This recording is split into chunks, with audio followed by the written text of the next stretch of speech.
결혼을 준비하던 그 당시 저는 너무 바빴습니다. 회사에서는 연말 정산 마감으로 정신이 없었고 주말마다 웨딩홀 답사에 신혼집 공사 사진 촬영에 혼수 준비까지 정말 쉴 틈이 없었어요. 그래서 축가 섭외 같은 건 아내가 알아서 하기로 했습니다. 아내는 밝은 성격이고 주변에 친구도 많아서 괜찮을 거라 생각했어요. 오빠, 내가 진짜 감동적인 축가 부탁해도 돼? 당연하지, 누구한테 맡길 건데? 우리 대학 때 선배인데 노래 진짜 잘해.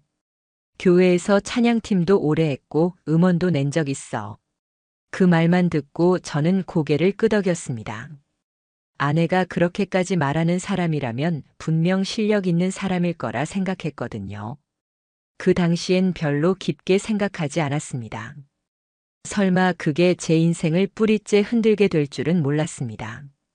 결혼식 당일 예식장 입구에서 축가를 맡았다는 그 남자를 처음 봤습니다.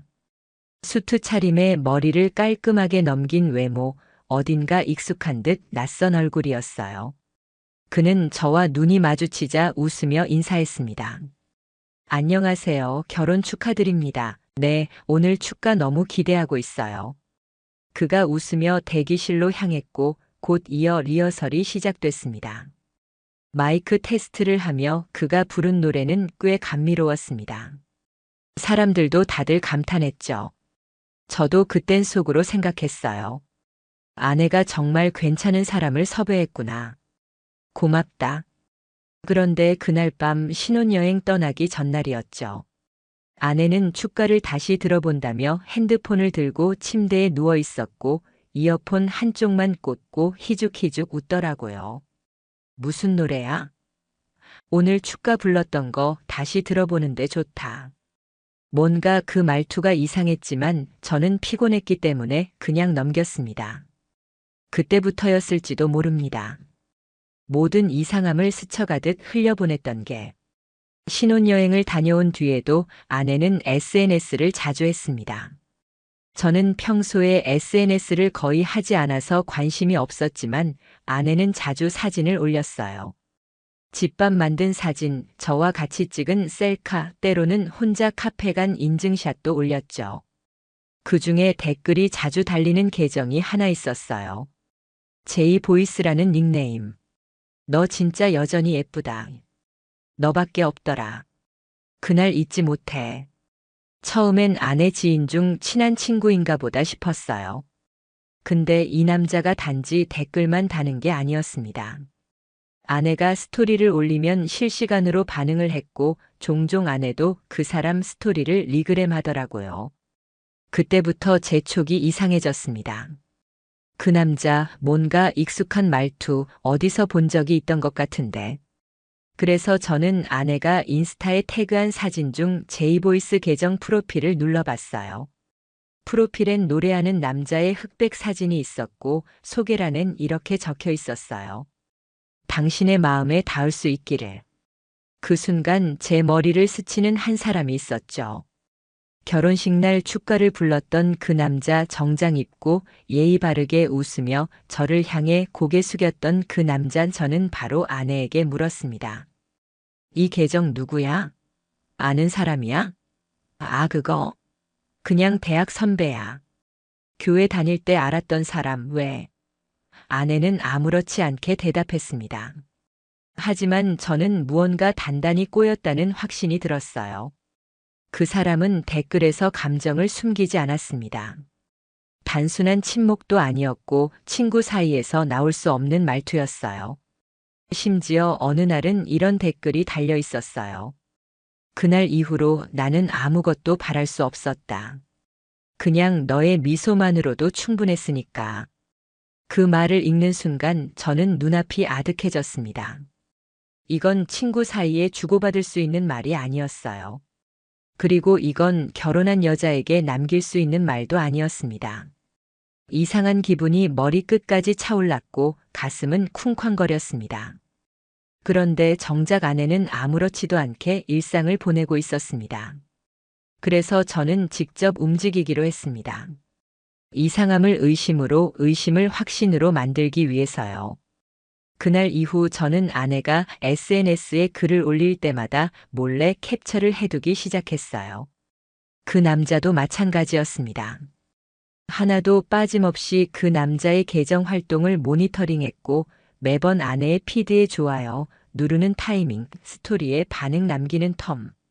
심지어 아내가 혼자 갔다던 장소와 그 남자가 나중에 올리는 풍경 사진의 위치 좌표까지 확인했어요. 놀랍게도 둘은 자주 같은 장소에 있었어요. 단 한 번도 사진에 함께 등장하지 않았지만 배경에 찍힌 그릇, 벽지, 창가뷰, 조명 색깔까지 하나하나 퍼즐처럼 맞아 들어갔습니다. 저는 더는 혼자 상상하고 싶지 않았습니다. 직접 확인해야만 했어요. 그리고 어느 날 기회가 왔습니다. 그날은 토요일이었고 아내는 친구와 카페 투어를 간다고 말했어요. 카페 투어라니 저는 그 단어부터 석연치 않았습니다. 그래서 일부러 외출하는 척하며 집을 나갔고 근처 카페에서 차 안에 숨어 기다렸습니다. 1시간쯤 지났을까요? 아내는 화장을 곱게 하고 트렌치 코트를 입고 집을 나섰습니다. 손엔 명품 미니백, 친구 만나러 가는 차림치고는 너무 정갈하고 세련됐어요. 저는 몰래 뒤를 밟았습니다. 택시를 타더군요. 차가 향한 곳은 의외로 번화가가 아닌 도심 외곽의 문화예술회관 부근이었어요. 그곳엔 오래된 재즈 카페와 복합 문화 공간들이 있었죠. 아내는 핸드폰을 만지며 그곳 카페 중 하나로 들어갔습니다. 10분쯤 뒤 그 남자 바로 그 축가남이 나타났습니다. 후드티에 블랙 슬랙스를 입고 고개를 푹 숙인 채 조심스럽게 그 카페 문을 밀고 들어갔어요. 저는 한동안 문 밖에 서서 아무 말도 하지 못했습니다. 손은 떨렸고 숨은 거칠어졌고 제 손안의 핸드폰은 점점 식은땀에 미끄러졌습니다. 그 순간 아내가 나를 속였다는 사실보다 결혼식 당일 축가를 부르던 그 남자의 눈빛이 떠올랐어요. 그는 노래를 부르면서도 아내 쪽만 바라보고 있었고 가사 하나하나에 감정을 담아 부르던 그 모습. 그게 단순한 무대 위 감정이 아니었다는 걸 이제야 뼈저리게 실감했습니다. 그날 저녁 아내는 아무 일도 없었다는 듯 돌아왔습니다. 밥도 잘 먹고 TV도 같이 보자고 했어요. 저는 그 모습을 보며 속으로 되뇌었습니다. 이 사람은 내 앞에서 너무나도 능숙하게 거짓말을 하고 있구나. 그리고 그 다음 날 아내가 씻는 사이 저는 거실에 둔 그녀의 노트북을 열었습니다. 아내는 메일과 사진, 메신저를 모두 연동해 두는 스타일이었기에 중요한 정보들이 많이 들어있을 거라 생각했죠. 그리고 아니나 다를까. 제이보이스 97땡땡닷컴이라는 메일 계정과 주고받은 메일이 보였습니다. 메일 제목은 이랬어요. 그날 이후 자꾸 생각나 손이 덜덜 떨렸습니다. 내용을 클릭했을 땐 진짜 숨이 멎는 기분이었어요. 그날 그 노래 부르면서 너를 쳐다볼 수 있다는 게 진짜 이상했어. 그렇게나 가까이 있었는데 넌 이제 내 여자가 아니니까. 그래도 내 마음은 그대로야. 넌 변하지 않았더라. 웃는 얼굴도 긴장할 때 무릎 꺾이는 버릇도 다 여전해서 미치겠더라. 나 오늘 밤에 내 생각에 잠을 못 잤어. 그 글을 읽고 있을 때 화장실에서 나오는 아내의 발소리가 들렸습니다. 저는 황급히 노트북을 닫고 침착한 척 소파에 앉았죠. 그녀는 수건으로 머리를 말리며 저를 힐끗 보더군요. 그리고 아무 일도 없었다는 듯 다시 드라마를 트는 모습. 저는 그날부터 제 옆에 있는 사람이 완전히 낯설게 느껴지기 시작했습니다. 그날 밤 저는 잠을 잘 수가 없었습니다. 눈을 감으면 자꾸 그 메일이 떠올랐고 결혼식장에서 노래 부르며 아내만 바라보던 그 남자의 얼굴이 머릿속을 헤집고 있었어요. 아내의 웃는 얼굴도 결혼식 사진도 신혼여행에서 둘이 찍었던 사진조차 전부 거짓처럼 느껴졌습니다. 제 옆에 누워 자고 있는 이 여자는 도대체 언제부터 그 남자와 다시 연락을 시작했던 걸까요? 결혼식 전부터였을까요? 아니면 결혼하고 나서였을까요? 저는 알아야겠다고 생각했습니다. 그래서 아내 몰래 그녀의 핸드폰을 보기로 결심했어요. 비밀번호는 생일로 설정되어 있었습니다. 워낙 자기 생일에 집착하던 사람이라 어렵지 않았죠. 잠든 틈을 타 조심스럽게 핸드폰을 열었고 카카오톡과 인스타그램을 먼저 확인했습니다. 하지만 둘 사이에 직접적인 메시지는 보이지 않았어요. 이상했어요. 메일은 그렇게 감정이 넘쳐났는데 채팅 앱에는 흔적이 없었습니다. 그러다 저는 비밀 폴더 앱을 발견했습니다. 클리너라는 이름으로 위장된 어플. 그 안에는 메신저처럼 구성된 화면이 있었고 그 남자의 이름은 제이로 저장되어 있었습니다. 스크롤을 내리자 둘의 대화가 수십 개 나왔습니다. 오늘 카페 너무 좋았지? 내가 앉았던 자리 아직 향기가 남은 것 같아. 남편이 의심 안 해? 우리 조심하자. 하지만 가끔은 다 들켜도 괜찮겠다 싶어. 너무 보고 싶다. 너랑 같이 있으면 내가 진짜 살아있는 사람 같아. 숨이 턱 막혔습니다. 저는 거기서 핸드폰을 꺼버렸고 한참 동안 멍하니 서 있었어요. 이게 현실이라는 게 믿기지 않았습니다. 이제는 의심이 아니라 확신이었어요. 그 둘은 분명히 결혼 이후에도 만남을 계속했고 심지어 그 남자는 아내를 여전히 자기 사람처럼 생각하고 있었어요. 결혼식은 도대체 뭐였을까요? 그 남자에게 축가는 이별이 아니라 다시 시작하는 사랑의 서곡이었던 걸까요? 이제 남은 건 증거를 모으는 일이었습니다. 단순한 감정이 아니라 현실적인 대응이 필요했습니다. 저는 다시 노트북을 열고 아내와 그 남자의 SNS 사진들 위치 기록, 이메일, 비밀 앱, 대화 화면 등 모든 걸 스크린샷으로 정리했습니다. 그리고 주변의 법률 상담을 받을 수 있는 지인을 통해 조언을 얻었습니다. 단순한 감정 문제 아닙니다. 이건 명백한 혼인 파탄 사유입니다. 상간자 소송도 가능합니다. 증거만 확실하다면 승소율 높아요. 그 말을 듣고 나니 이게 단순히 저 혼자 감정적으로 무너지는 일이 아니라는 걸 실감했습니다. 법적으로도 도덕적으로도 그들의 행동은 정당화될 수 없는 거였어요. 그리고 저는 마지막 확인을 위해 그 남자의 직장을 찾았습니다. 그는 프리랜서 보컬 트레이너로 강남에 있는 모 실용음악 학원에서 일하고 있었어요.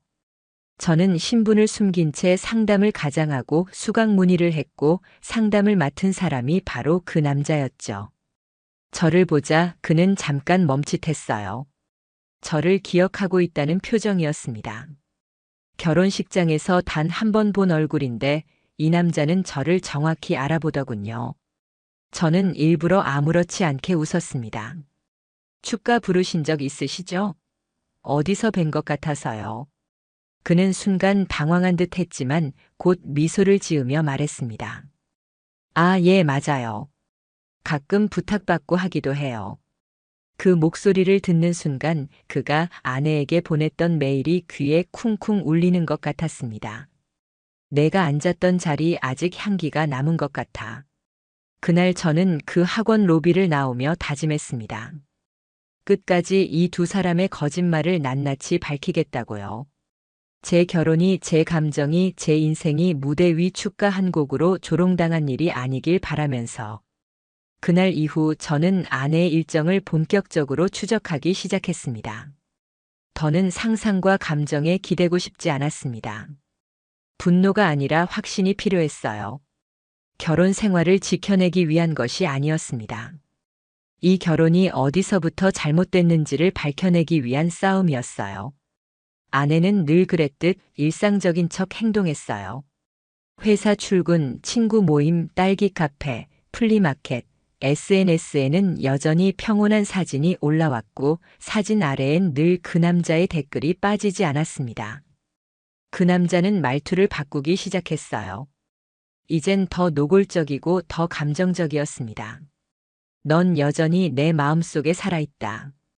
그날의 너를 다시 안아주고 싶다. 우리만 아는 추억이니까 계속 간직하자. 아내는 그 댓글에 좋아요를 눌렀습니다. 댓글엔 대답하지 않았지만 그건 거절도 아니었어요. 무시도 배척도 아닌 암묵적인 허용이었습니다. 저는 더 이상 망설일 수 없었습니다. 결정적으로 증거를 잡기 위해 제가 설치한 건 소형 위치 추적기였습니다. 자동차 키 안쪽에 몰래 장치를 넣었고 그녀가 외출하는 순간마다 실시간으로 확인했습니다. 어느 날 아내는 차를 타고 외곽 쪽으로 이동했습니다. 복잡한 시내와는 거리가 먼 조용한 주택가 근처에 위치한 곳이었습니다. 그 근처에는 작은 게스트 하우스들이 몇 군데 있었어요. 실제로 그녀의 차는 그중 하나 앞에 멈췄습니다. 사진을 찍었고 도착 시간을 기록했고 나오는 시간까지 기다렸습니다. 그 남자 역시 10분 뒤 그 게스트 하우스로 들어갔습니다.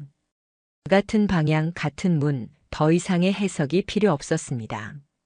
나중에 확보한 주차장 CCTV에는 그 남자가 먼저 들어간 뒤 아내가 조심스럽게 뒤따라가는 장면이 찍혀 있었습니다. 몸을 잔뜩 웅크린 채 고개를 숙이고 누가 볼까 두려워하는 그 표정이 오히려 모든 걸 말해줬습니다. 그날 밤 저는 혼자 집에 앉아 있었습니다. 노트북을 켜고 지금까지 모은 자료들을 폴더별로 정리했어요. 사진, 메일, SNS 캡처, 위치 기록, CCTV 그리고 핸드폰 복제 프로그램으로 확보한 대화 내역까지. 이제 저는 단 하나의 결정만 남겨두고 있었습니다. 끝을 어떻게 낼 것인가, 이혼을 할 것인가 아니면 상간자 소송까지 진행할 것인가, 그게 남은 유일한 고민이었어요. 그때였습니다. 노트북 화면 속 아내의 인스타그램이 반짝이며 새로운 게시물이 올라왔습니다. 사진은 평범한 카페 한쪽 커피잔 2개, 초점은 커피에 맞춰져 있었지만 창가 유리에 비친 두 사람의 실루엣이 보였습니다. 아내의 얼굴, 그리고 그 남자의 얼굴. 둘 다 마스크를 끼고 있었지만 모습은 분명했습니다. 그들은 함께 사진을 찍고 그걸 숨기듯 슬쩍 올린 겁니다. 숨기려 했지만 이미 들켜 있었어요. 그 게시물을 보며 저는 확신했습니다. 이 사람은 제 인생을 같이 꾸릴 동반자가 아니라 평생을 기만한 배우자라는 걸요. 그리고 그 남자는 우리 결혼식장을 기점으로 내 인생의 균열을 만든 장본인이었습니다. 그 순간 저는 결혼식 날 들었던 그 축가가 귀에 다시 들리는 기분이었어요. 그 남자의 목소리, 그날 부른 가사, 그 노래의 제목조차 너무 뻔뻔했습니다. 사랑은 영원하다고, 시간이 지나도 너는 내 전부였다고 웃기지도 않았습니다. 그 축가 한 곡이 저에게는 악몽의 시발점이었습니다. 아내는 아무것도 모른 채 집으로 돌아왔습니다. 커피향이 잔뜩 뺀 옷, 낯선 향수 냄새, 그리고 어색하게 웃는 얼굴. 오빠, 오늘은 일찍 들어왔네? 저는 아무 말도 하지 않았습니다. 이제 말로 할 필요가 없었기 때문입니다. 증거는 다 모였고 결론은 눈앞에 있었으니까요. 그날 이후 저는 조용히 준비를 시작했습니다. 법률사무소에 자료를 제출했고 담당 변호사는 그 자리에서 말했습니다. 이 정도면 충분합니다. 혼인관계 파탄에 대한 정황과 물증 모두 확보됐습니다. 위자료 청구뿐 아니라 상간자 소송도 가능합니다. 전 그런 말이 위로가 될 줄 알았는데 솔직히 허무하더라고요. 내가 이렇게까지 해서 얻는 건 이혼과 손해배상이라는 합법적 결과뿐이었어요. 마음은 하나도 회복되지 않았습니다. 하지만 해야 했습니다. 그냥 참고 넘기면 이 결혼 자체가 농락당한 게 되니까요. 그 주 주말 저는 마지막으로 가족 행사에 참석했습니다. 아내와 함께 양가 부모님이 모이는 자리였고 모두가 저희 부부를 보고 웃고 있었어요. 요즘도 금슬 좋지? 신혼티가 안 빠졌네. 진짜 딱 맞는 커플 같아. 저는 그 말들을 들으며 묘하게 울컥했어요. 그래서 일부러 아내 손을 꼭 잡았습니다. 그녀는 놀라며 저를 쳐다봤어요. 하지만 그 눈빛조차 전혀 따뜻하지 않았습니다. 그날 저녁 저는 아내에게 말을 꺼냈습니다. 우리 얘기 좀 하자. 무슨 얘기? 결혼식 축가 부른 그 사람, 너랑 지금도 연락하고 있지? 아내는 표정 하나 바꾸지 않았습니다. 눈을 깜빡이더니 작은 한숨을 내쉬고 말했습니다. 너 진짜 그거 아직도 생각하는 거야? 그 말에 저는 더 이상 참지 않았습니다. 노트북을 열고 메일 캡처, 대화 내역, 위치 기록, CCTV 영상 모두 보여줬습니다. 그녀는 처음엔 부정했습니다. 그냥 친구야. 우연히 마주친 거야. 그 사람한텐 감정 없어. 하지만 결국 포기한 듯 고개를 숙였습니다. 미안해. 정말 다시 그런 마음이 생길 줄 몰랐어. 결혼하고 나니까 그냥 가끔 생각나더라고. 그 말이 제 귀엔 칼처럼 꽂혔습니다. 가끔 생각나더라고. 그렇게 가벼운 마음으로 그 남자와 다시 연락하고 만나고 함께 시간을 보내고 심지어 그걸 기록으로 남겨왔다는 거였어요. 전 말했습니다. 너는 내 앞에서 평생 거짓말을 해왔어. 결혼식이 시작이 아니었고 끝이었단 생각도 들어. 아내는 눈물을 보였지만 그 눈물은 저에게 아무런 의미가 없었습니다. 그 다음날 저는 이혼 절차를 밟기 위한 서류를 제출했습니다. 그 남자에겐 상간자 소송장을 보냈고 법적 대응은 바로 시작됐습니다. 그 남자는 처음엔 무시했습니다. 난 그런 적 없다며 오리발을 내밀었죠. 하지만 제가 확보한 증거들을 열거하자 그제야 얼굴이 하얘지더군요. 그는 말했습니다. 그냥 노래 부르러 간 거였어요. 그때 감정이 복잡해서 이후에 가끔 만났던 건 맞는데 이렇게까지 될 줄은 몰랐어요. 그 사람 입에서 나온 그 한마디가 결국 모든 걸 요약했어요. 이렇게까지 될 줄은 몰랐다. 그 사람에겐 이게 그저 옛 감정에 휩쓸린 일탈이었을 수 있겠죠. 하지만 제게는 삶을 갈아 넣은 결혼의 전부였고 모든 인생 계획의 중심이었습니다. 법원은 저의 손을 들어줬고 위자료와 상간자 배상금이 확정됐습니다. 그 금액이 많고 적음을 떠나 이제는 더 이상 그 누구도 제 감정을 부정하지 못하게 된 겁니다. 이후 저는 혼자 이사를 했고 휴직을 한 달 내고 조용히 혼자만의 시간을 가졌습니다. 어느 날 핸드폰 앨범을 정리하다 결혼식 사진을 보게 됐습니다. 그리고 그 사진 속 축가를 부르던 남자가 미세하게 아내를 향해 웃는 모습이 다시 눈에 들어왔습니다. 그 순간 알았어요. 그 사람은 처음부터 그 축가를 나에게 부른 게 아니었어요. 그건 철저히 아내에게 바친 노래였던 겁니다. 이제 저는 그 축가가 들려도 아무런 감정이 없습니다. 웃음도 눈물도 안 나요. 그저 그 노래는 두 사람만을 위한 것이었고 나는 그냥 그날 엑스트라였던 겁니다. 이렇게 저는 제 결혼의 진짜 주인공이 아니었다는 걸 너무 늦게 알게 됐습니다. 결혼 7년 차, 우리 집은 늘 따뜻했어요. 강남역 근처 30평 아파트, 아내와 나 그리고 장모님과 함께 사는 일상은 바쁘지만 행복했죠. 저는 IT 회사에서 팀장으로 정신없는 하루를 보내고 퇴근길엔 꼭 아내가 좋아하는 딸기 케이크를 사왔어요. 저녁이면 셋이 식탁에 둘러앉아 밥을 먹으며 웃었어요. 장모님이 오늘 회사 어땠어? 물으면 나는 늘 바빠 죽겠어요 하며 웃었죠. 아내는 맞은편에서 조용히 미소 짓고 그때는 그 미소가 세상 전부 같았어요. 아내는 초등학교 교사였어요. 애들 때문에 정신없다며 투덜거리면서도 교무실에서 있었던 웃긴 얘기를 해주곤 했죠. 그런데 작년 가을 아내가 갑자기 퇴사 얘기를 꺼냈어요. 그날 장모님이 잠든 밤 11시쯤 거실 소파에 나란히 앉아서 맥주 한 캔씩 나눠 마셨어요. 나 교사 그만두고 싶어. 아내 목소리가 작았어요. 애들을 사랑하지만 매일 똑같은 일상이 지쳐.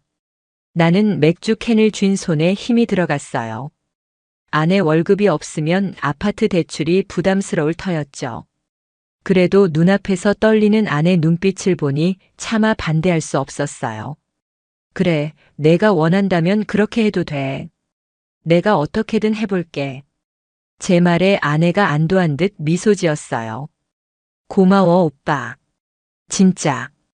그날 밤 아내는 내 품에서 잠들었고 나는 천장을 보며 가슴이 살짝 무거웠어요. 그렇게 아내는 퇴사했어요. 처음엔 집에서 책 읽고 넷플릭스 보며 여유를 즐겼죠. 장모님도 우리 딸 좀 쉬어야지 하시며 챙겨주셨어요.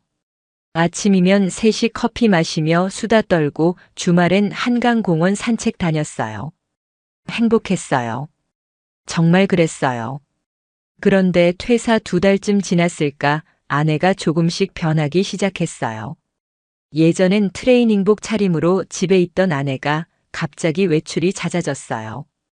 친구 만난다며 나가는 날이 늘었고 옷장엔 새 옷이 하나둘 쌓였죠. 저는 그냥 아내가 자유를 찾는 거라 생각했어요. 그땐 그게 다라고 믿었어요. 그러던 어느 날 아내가 집에 두고 간 쇼핑백에서 낯선 향수 냄새가 났어요. 플로럴 달콤한 향. 아내가 평소 안 쓰던 거였죠. 그 순간 가슴이 살짝 철렁했어요. 그 향수 냄새가 머릿속에서 떠나질 않았어요. 아내가 퇴사한 뒤로 뭐랄까 좀 더 밝아진 것 같았어요. 예전엔 학교 끝나고 지쳐서 집에 오면 소파에 늘어지기 바빴는데 요즘은 집에 있어도 생기가 넘쳤죠. 오빠, 나 요즘 친구들 자주 만나니까 기분이 너무 좋아. 아내가 웃으며 말할 때 저는 그냥 고개를 끄덕였어요. 그래, 퇴사하고 자유를 찾는 거겠지. 그렇게 생각하려 했어요. 그런데 아내가 외출하는 날이 점점 많아졌어요. 주말에도 친구들이랑 브런치 먹는다며 나가고 평일 저녁에도 동창 모임 있다며 집을 나섰죠. 옷차림도 달라졌어요. 트레이닝복만 입던 아내가 타이트한 원피스에 하이힐을 신고 나가는 걸 보니 솔직히 좀 낯설었어요. 장모님이 자네 와이프가 요즘 많이 예뻐졌네 하시며 웃을 때 나는 멋쩍게 따라 웃었지만 가슴 한구석이 묘하게 찝찝했어요. 그러던 어느 날 회사에서 조퇴하고 집에 들어왔어요. 아내는 외출 중이었고 장모님은 마트 간다고 나가셨어요. 거실 탁자 위에 아내가 두고 간 쇼핑백이 눈에 띄었어요. 무심코 들여다봤는데 그 안에 낯선 영수증 하나가 접혀 있더라고요. 역삼동에 있는 와인바 루프탑 32. 결제 금액 18만 원, 날짜는 지난주 금요일. 제가 야근하던 날이었어요. 순간 머리가 멍했어요. 아내가 와인바에 간다고 한 적 없었거든요. 친구들이랑 브런치나 커피 마신다더니 와인바 18만 원? 그때 아내가 문을 열고 들어왔어요. 오빠, 벌써 왔어? 아내가 깜짝 놀라며 웃었지만 나는 영수증을 손에 든 채로 물었어요. 혜린아, 이건 뭐야? 역삼동 와인바. 아내 얼굴이 살짝 굳더니 이내 태연하게 대답했어요. 아, 그거? 교사 동료들이랑 간 거야. 오랜만에 분위기 내고 싶었어. 저는 고개를 끄덕였지만 마음이 영 개운치 않았어요. 교사 동료라는데 왜 이렇게 가슴이 답답하지? 아내는 쇼핑백을 챙기며 오빠, 나 샤워할게 하며 방으로 들어갔어요. 저는 소파에 앉아서 그 영수증을 다시 봤어요. 카드 번호 끝자리가 아내가 사용하는 카드랑 달랐어요. 그 순간 머릿속에 온갖 생각이 스쳐갔어요. 이거 진짜 아내 카드로 결제한 게 맞나? 그 카드 번호가 계속 신경 쓰였어요. 아내가 교사 동료들이랑 갔다고 했지만 왜 하필 우리 카드가 아닌 걸로 결제한 거지? 그냥 물어볼까 하다가 괜히 예민한 것 같아서 입을 다물었어요. 내가 너무 오버하는 걸까? 아내를 믿어야 하는데 자꾸만 마음 한구석이 불안했어요. 그러던 월요일 아침 회사로 출근하려는데 낯선 번호로 문자 하나가 왔어요. 당신 아내 이상한 남자랑 역삼동 카페에서 만났어요. 조심하세요. 순간 숨이 멎는 줄 알았어요. 번호를 저장하지 않은 누군가. 아내의 동료? 학부모? 아니면 그냥 장난? 손이 떨려서 전화 걸어보려 했지만 차마 용기가 안 났어요. 대신 문자에 나온 카페 이름을 검색해 봤어요. 빈티지 로스터리 역삼동 골목에 있는 곳. 그 순간 가슴이 쿵 내려앉았어요. 그 카페 이름 어디선가 본 적 있었어요. 아내의 쇼핑백에 있던 또 다른 영수증, 거기 적혀 있던 이름이 바로 그거였어요. 집에 돌아와 아내에게 넌지시 물었어요. 혜린아, 요즘 자주 가는 카페 있어? 아내가 커피 잔을 들다 말고 살짝 눈을 깜빡이더니, 응? 아, 그냥 스타벅스나 가끔 가. 대답이 너무 빨랐어요. 나는 더 캐묻지 못하고 고개만 끄덕였어요. 장모님은 옆에서 혜린이가 요즘 친구들 자주 만나잖아. 동혁이 너도 좀 쉬면서 놀아 하시며 웃으셨어요. 그 웃음이 왜 불편했을까요? 저는 밤에 몰래 아내의 가방을 뒤져봤어요. 죄책감이 들었지만 참을 수가 없었어요. 역시나 빈티지 로스터리 영수증이 또 있었어요. 날짜는 지난주 목요일, 내가 늦게 들어온 날. 결제 시간은 저녁 8시. 아내가 교사 모임이라던 그 시간이었어요. 머리가 어지러웠어요. 이게 우연일 리 없잖아. 아내가 정말 나를 속이고 있는 걸까? 그날 밤 잠을 못 이루고 뒤척이다가 문득 그 익명 문자를 다시 봤어요. 그 번호 어디선가 본 적 있는 것 같았어요. 그 번호를 떠올리려 애썼지만 기억이 흐릿했어요. 아내의 동료 중 누군가일까? 마음이 혼란스러웠어요. 그래도 아내를 직접 의심하는 건 너무 무서웠어요. 내가 잘못 본 걸 수도 있잖아. 그렇게 스스로를 다독이며 며칠을 보냈어요. 그런데 그 주말 아내가 샤워하는 동안 핸드폰 알림이 울렸어요. 무심코 화면을 봤는데 카톡 메시지 미리 보기에 박준서란 이름과 하트 이모지가 떠 있었어요. 내일 7시 빈티지에서 봐. 심장이 쿵쾅거렸어요. 박준서? 그게 누구지? 아내는 평소에 그런 이름 언급한 적 없었어요. 핸드폰을 열어볼까 하다가 비밀번호 걸린 화면을 보니 손이 떨렸어요. 결국 그대로 뒀지만 그 이름이 머릿속을 떠나질 않았어요. 월요일 회사에서 몰래 검색해 봤어요. 박준서 30대 후반 교육 컨설턴트. 아내가 퇴사 전 참석했던 교사 연수 강사 중 한 명이었어요. 프로필 사진 속 그는 세련된 옷차림에 자신만만한 미소를 짓고 있었어요. 가슴이 답답했어요. 이 남자가 아내와 무슨 관계지? 저녁에 집에서 아내에게 넌지시 물었어요. 혜린아, 연수 때 만난 강사 중에 박준서란 사람 기억나? 아내가 젓가락을 멈추더니, 아, 그분? 그냥 강에 들은 거야. 왜? 목소리가 살짝 떨렸어요. 장모님이 끼어들며 동혁이 별걸 다 궁금해해 하시며 웃으셨어요. 그런데 그 눈빛 이상하게 아내를 감싸는 것 같았어요. 그날 밤 아내가 잠든 사이 몰래 가방을 다시 뒤졌어요. 명함 하나가 눈에 띄었어요. 박준서 교육 컨설턴트. 뒤엔 손글씨로 전화번호. 그 번호 익명 문자 보낸 번호와 똑같았어요. 순간 머리가 새하얘졌어요. 이게 대체 무슨 일이야? 그 명함을 손에 쥐고 한참을 멍하니 있었어요. 아내가 나를 속였다고. 믿고 싶지 않았어요. 하지만 그 하트 이모지, 익명 문자, 영수증들 우연이라고 하기엔 너무 많았어요.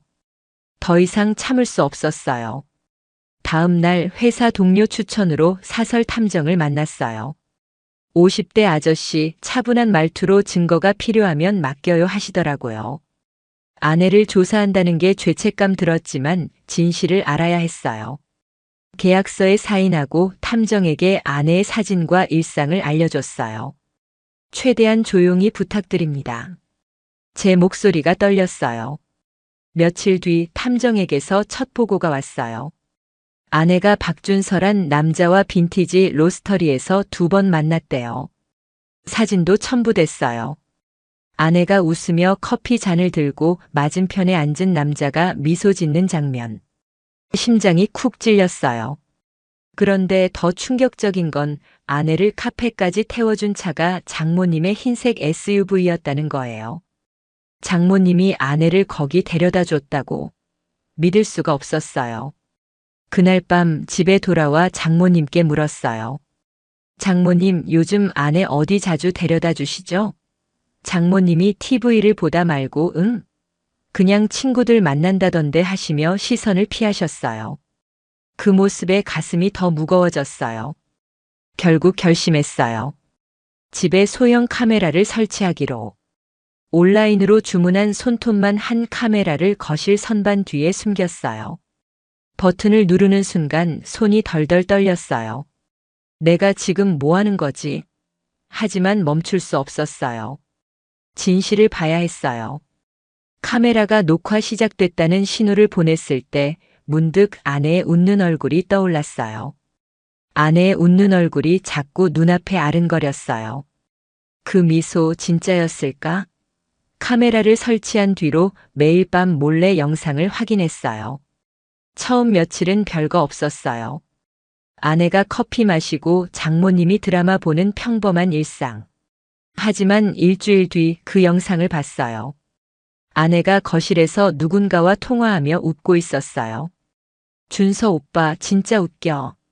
그 목소리 제 아내가 맞았어요. 통화 끝나고 아내가 소파에 앉아서 핸드폰에 뭐라고 타이핑하더니 갑자기 문이 열리고 박준서가 들어왔어요. 우리 집에 그 남자가. 둘은 자연스럽게 소파에 앉아서 와인 잔을 부딪혔어요. 아내가 그의 어깨에 기대는 순간 숨이 막혔어요. 화면을 끌까 했지만 눈을 뗄 수 없었어요. 탐정에게 연락했어요. 더 알아봐 주세요. 목소리가 갈라졌어요. 다음 날 탐정 보고서가 왔어요. 아내와 박준서가 강남의 고급 레스토랑에서 만난 사진, 그리고 장모님이 아내를 태우고 그 레스토랑 근처에서 기다린 기록. 장모님이 이걸 알고 있었다고. 배신감이 밀려왔어요. 저녁에 장모님께 물었어요. 아내 요즘 문화센터 강의 듣는다던데 어디서 하는 거죠? 장모님이 당황하며 그거 강남 어디래 하시더라고요. 거짓말. 문화센터 시간표엔 그런 강의 없었어요. 그날 밤 아내가 잠든 사이 핸드폰을 확인하려 했지만 비밀번호가 바뀌어 있었어요. 가슴이 터질 것 같았어요. 장모님까지 아내를 감싸고 있다니 내가 뭘 믿어야 하나? 모든 게 무너지는 기분이었어요. 이제 확실한 증거가 필요했어요. 진실을 마주할 용기를 내야 했어요. 아내의 다음 외출을 기다리며 나는 마음을 다잡았어요. 아내의 외출을 기다리는 날들이 지옥 같았어요. 장모님의 거짓말, 아내의 바뀐 비밀번호, 박준서와의 와인잔 모든 게 퍼즐처럼 맞춰지면서 가슴이 찢어졌어요. 더 이상 혼자 끙끙 앓을 수 없었어요. 다음 날 장모님께 단도직입적으로 물었어요. 장모님, 아내가 문화센터 강에 듣는다던 자료 좀 보여주세요. 장모님이 당황하며 그게 혜린이한테 물어봐 하시더라고요. 평소 같으면 그냥 넘겼겠지만 이번엔 물러서지 않았어요. 아니, 장모님이 아신다면서요. 어디 강의예요? 장모님 얼굴이 굳었어요. 동혁아, 왜 이렇게 캐묻니? 그 말투 아내를 감싸려는 게 뻔했어요. 결국 장모님은 아무 대답도 못하고 방으로 들어가셨어요. 그 순간 확신했어요. 장모님도 이 일에 얽혀 있다고. 탐정에게서 마지막 보고서가 왔어요. 아내와 박준서가 강남의 고급 레스토랑 라비앙에서 저녁을 먹고 손을 잡고 나온 사진. 날짜는 내가 야근하던 지난 금요일. 탐정이 메모한 한 줄이 눈에 박혔어요. 장모님 차량 레스토랑 주차장에서 2시간 대기. 머리가 뜨거워졌어요. 이건 우연이 아니야. 아내가 나를 배신했고 장모님은 그걸 도왔다고. 분노가 치밀었지만 차갑게 마음을 다잡았어요. 감정에 휘둘리면 안 돼. 증거를 정리하고 제대로 맞서야 해. 카메라 영상, 탐정 사진, 영수증, 명함까지 모든 걸 파일에 모았어요. 아내의 생일이 다가오고 있었어요. 그날 모든 걸 터뜨리기로 했어요. 생일 파티를 구실로 아내, 박준서, 장모님을 한자리에 불러야겠다고. 마음이 무거웠지만 더 이상 피할 수 없었어요. 전화기를 들고 박준서에게 문자를 보내려던 그때 아내가 집에 들어왔어요. 아내가 들어오며 오빠 오늘 좀 일찍 왔네? 하며 웃었어요. 그 미소가 예전 같지 않았어요. 저는 차분히 대답했어요. 응, 혜린이 생일 준비하려고. 아내 눈이 동그래지더니 진짜? 오빠 최고. 하며 내 볼에 입 맞췄어요. 그 순간 가슴이 아팠지만 결심을 굳혔어요. 생일 파티 날 모든 걸 끝내야 해. 저는 박준서에게 문자로 초대장을 보냈어요. 혜린 생일 파티 꼭 와주세요. 그는 바로 감사합니다. 꼭 갈게요 답했어요. 장모님께도 친구들 부른다고 했더니 오 성대하게 한해하시며 좋아하셨어요. 속으로 쓴웃음이 나왔어요. 과연 그날도 웃으실까?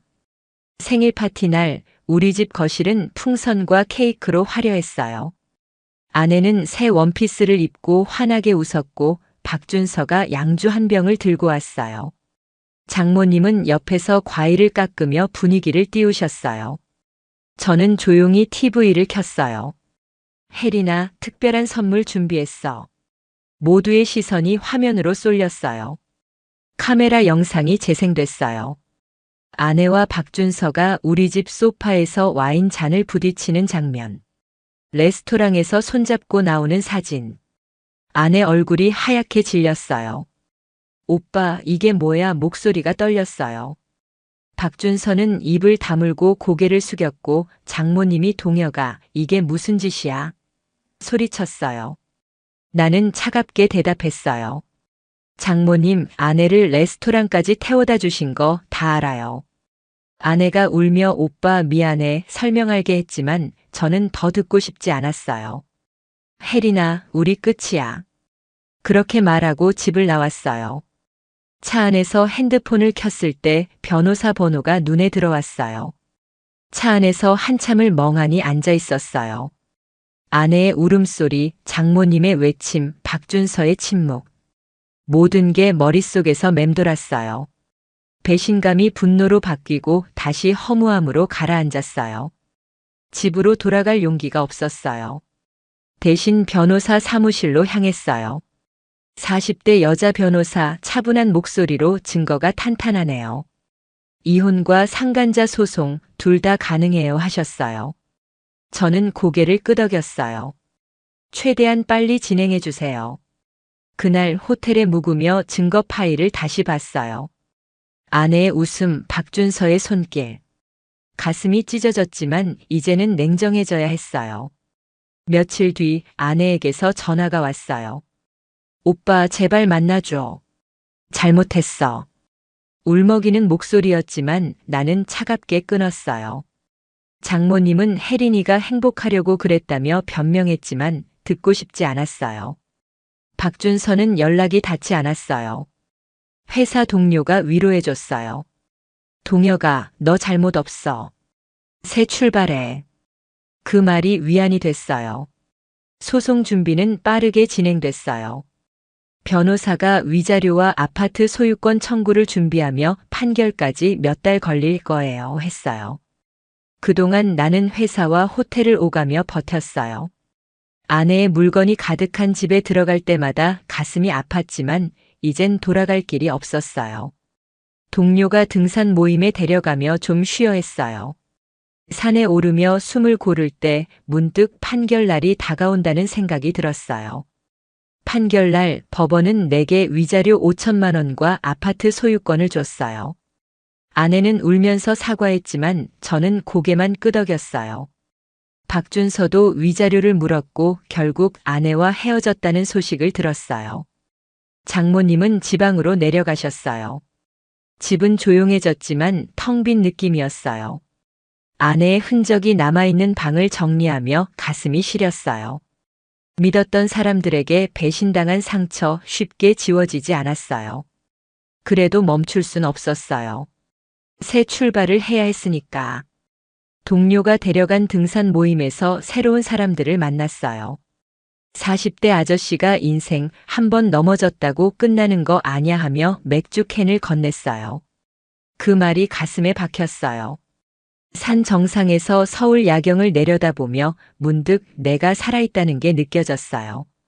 아내를 용서할 순 없었지만 저 자신을 가둘 순 없었어요. 회사에서 새 프로젝트를 맡았고 퇴근 후엔 책을 읽으며 마음을 채웠어요. 가끔 아내의 미소가 떠오를 때 여전히 가슴이 아프지만 그땐 숨을 크게 쉬어요. 배신은 내 잘못이 아니었어요. 나는 나를 위해 살아야 해. 언젠가 다시 누군가를 믿을 날이 올 거라 믿어요. 그때까지 한 발씩 나아갈 거예요. 내 인생은 아직 끝나지 않았으니까.